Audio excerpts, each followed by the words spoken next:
बिस्मिल्लाहिर्रहमानिर्रहीम अस्सलाम वालेकुम। मैं हूं सलमान नईम अब्बासी और आप देख रहे हैं मेरा यूट्यूब चैनल। पाकिस्तान में इस वक्त डॉलर तारीख की बुलंद तरीन सतह पर मौजूद है। किसी भी मुल्क में डॉलर को कंट्रोल करने के लिए 3 तरीके हैं। अगर कोई भी मुल्क 3 तरीकों को फॉलो करता है, इस पर कंट्रोल कर लेता है, तो उस मुल्क में डॉलर को कंट्रोल कर लिया जाता है और उस मुल्क की जो करेंसी है उसको मजबूत किया जाता है। करेंसी की जो वैल्यू होती है उसको इंक्रीज कर लिया जाता है और डॉलर को वहाँ पे कंट्रोल कर लिया जाता है। वो 3 तरीके कौन से, इनके ऊपर बात करेंगे। बहुत से लोग हैं वो ये कहते हैं कि पाकिस्तान में जो है वो नोट बनाने वाली मशीन मौजूद है, तो पाकिस्तान IMF से कर्जा क्यों लेता है, और इससे पहले जो IMF से कर्जा लिया है पाकिस्तान वो नोट बनाए और IMF को दे दे। लेकिन पाकिस्तान यहाँ पे नोट नहीं बना सकता। पाकिस्तान नोट बनाने के लिए जो है वो स्टेट बैंक का मोहताज है। नोट बनाने का जो तरीका है वो ये है कि कोई भी गवर्नमेंट जो है वो नोट जब बनाएगी, अब पाकिस्तान अगर नोट बनाता है तो पाकिस्तान नोट बनाने से पहले जितने नोट बनाएगा उतने मालियत का जो सोना है, या तो पाकिस्तान सोना फॉरेन रिजर्व जो है वो स्टेट बैंक में गिरवी रखेगा, उसकी बुनियाद के ऊपर पाकिस्तान इतने नोट बना सकता है। ये एक कानून है, इसके बगैर अगर आप, क्योंकि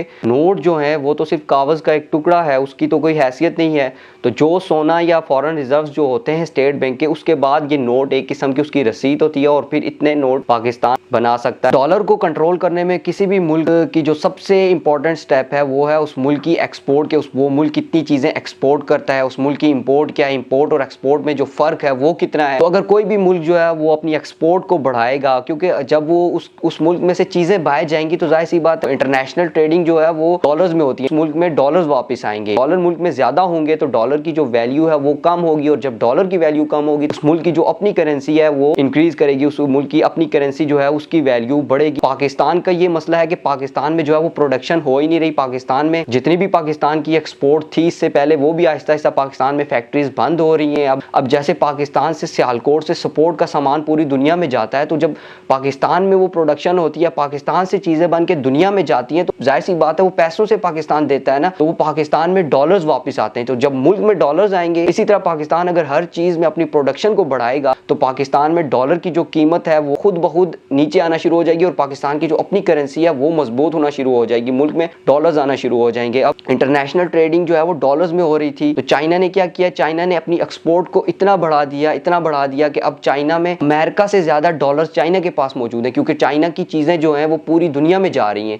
जब चीजें पूरी दुनिया में जा रही हैं तो वहां से वो डॉलर्स उनके मुल्क में आ रहे हैं, तो अब अमेरिका से ज्यादा जो रिजर्व्स हैं वो चाइना के पास मौजूद हैं डॉलर्स के। चाइना के पास अमेरिका से ज्यादा डॉलर्स मौजूद हैं। अब इस हुकूमत ने आते साथ ही इसी वजह से इंपोर्ट के ऊपर पाबंदियां लगाई थी, ताकि जो कम से कम लोग जो हैं वो चीजें इंपोर्ट करें मुल्क में, क्योंकि पाकिस्तान की एक्सपोर्ट पहले से ही कम, इंपोर्ट जो है वो बहुत ज्यादा हो रही थी, और जब इंपोर्ट होती है, चीजें इंपोर्ट होती है तो मुल्क से पैसा जो है वो बाहर जाता है। अब जो दूसरा तरीका है वो डॉलर को कंट्रोल करने का वो ये है कि पाकिस्तान से बाहर जो लोग पाकिस्तानी जो बिजनेस करते हैं, जॉब्स करते हैं, या पाकिस्तान में जो लाखों लोग हैं सिर्फ दूसरी मुल्कों में जो है वो लेबर का काम ही कर रहे हैं, तो वो जो वहाँ से पैसा पाकिस्तान में भेजते हैं, तो इससे भी पाकिस्तान में डॉलर को कंट्रोल करने में काफ़ी मदद मिलती है। पाकिस्तान जो है इस चीज़ में काफ़ी हद तक बेहतर है, क्योंकि पाकिस्तान से लाखों लोग जो हैं वो सिर्फ बाहर दूसरे मुल्कों में जो है वो लेबर का काम ही कर रहे हैं, तो वो सालाना जो है वो लाखों डॉलर्स में वो पैसे बनते हैं जो वो पाकिस्तान में भेजते हैं। तो इससे भी किसी भी मुल्क में डॉलर को कंट्रोल करने के लिए काफ़ी मदद मिलती है। और तीसरी चीज़ ये है कि किसी भी मुल्क का जो है वो रेपुटेशन इतनी अच्छी होनी चाहिए कि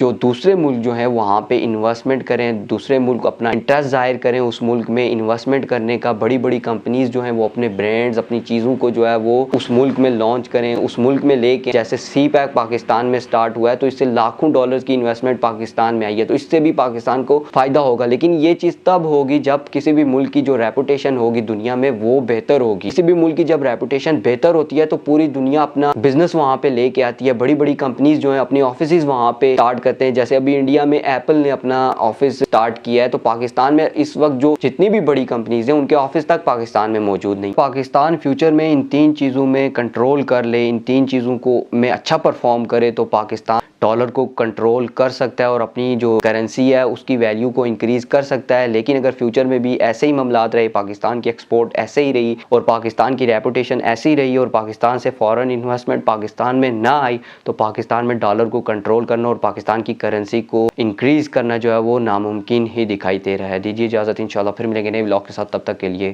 खुदा हाफिज़।